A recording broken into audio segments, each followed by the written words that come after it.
So in this class, let us discuss the declaration syntax, definition and calling of overloaded functions.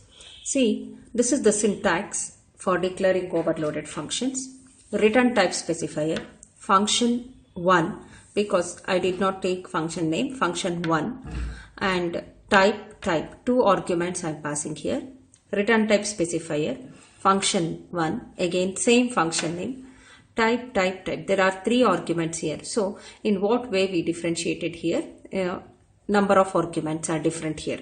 So how long it is possible to overload? You can take as many functions you require. You can take the functions. Now example, void area int and another function name also area. Let us assume this is to calculate area of square and it is to calculate area of rectangle. So it requires one argument and it is two argument. See, at least we require minimum two functions in order to overload, because two functions must have same name and they are differentiated either by number of argument, type of argument and order of argument. Next thing. Syntax for defining overloaded functions. Definition is nothing but writing an actual code within the body of the function. Return type specifier, function 1, type argument. So there are two arguments. We have to declare arguments here, but there we must write only the data type. And next, body of the function. What actually happens in this function? That instruction we need to write there. And another function. So I have taken two functions to show the overloading concept. As many functions you require, you can take here. Example. See, here is an example. We are going to calculate area of square. So return type specifier void and name of the function area. It takes one argument. You must declare, and body of the function. The function header along with the function body called function definition. Okay, and another function area, it takes two arguments and it calculates area of rectangle. This is a simple example for defining overloaded functions. You can take only two functions in order to give the example. And another thing is syntax for calling overloaded functions. Calling is nothing but writing the name of function and list of arguments we need to pass in the parenthesis. Function 1 and argument. Here I am passing one argument. There are two arguments. Both function name is function 1 and first function takes one argument, second function two arguments. What we had learnt in the previous example, that volume or area of square, rectangle, the same functions we generalized here. You can easily remember how while learning syntax for calling or for defining or for declaring, just you need to recall the examples and generalize those concepts. There we had taken volume. Instead of writing volume, in general syntax you must write function 1, label it. Okay. Then argument, there we pass actually what is the actual argument. Here we must write a label argument. Example, area, here we must pass values, no?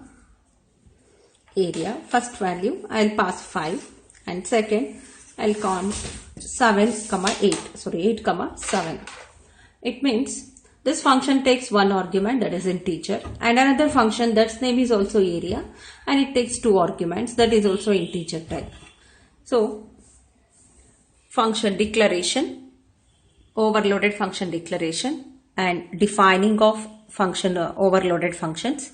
And this is a calling of overloaded functions.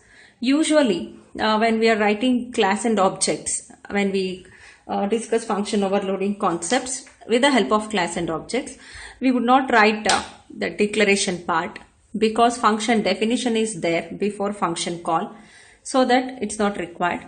Function declaration is nothing but it's an instruction to the compiler what type of function we are going to write and what type of data it takes and what type of value it returns. And one more concept is that the return type specifier. Here return type specifier, it doesn't make any effect on function overloading, whether both functions having same return type specifier or different return type specifier. It is not comes under the feature or in the signature. Here only signatures means number of arguments it concerned with the arguments only, type of arguments and order of arguments. In that signature, return type specifier will not include. I hope you understood the general syntax of declaring, defining and calling of overloaded functions. So I told you we require minimum 2 functions to overload. Okay. Let us discuss need of function overloading. Why do we need function overloading concept? So in order to carry out similar type of activities with the various data items. See here. In this example, we are going to calculate area only. So area of 2 polygons. So the actual task is area. In every definition, we are using area only. We are calculating area. So same kind of operation is going on. That's why we have taken function name is area. So that compiler can easily identify. So what actually happens here? Area. Anybody can easily understand what's actually going on. Next, to eliminate the use of different names for the same kind of operation. So for the same kind of operation, instead of taking different names, actually we are going to calculate volume of different polygons. So instead of giving different names, cylinder, cone, cube, we can give volume itself. By seeing a type of arguments and number of arguments, it can identify which function it needs to execute. So that using function overloading concept, we can eliminate different function names. And third requirement of function overloading is, in order to understand the flow of information and debugging easily. So what actually happens here? So what is the sequence for which function call, which function has to execute? So that is easily understood by the function header itself. So what is there in the function header? Return type specifier, function name and number of arguments and type of arguments, isn't it? So by seeing that function header only, easily we can understand what actually going on. If it is volume, yeah, this function is calculated. A set of functions are going to calculate volume.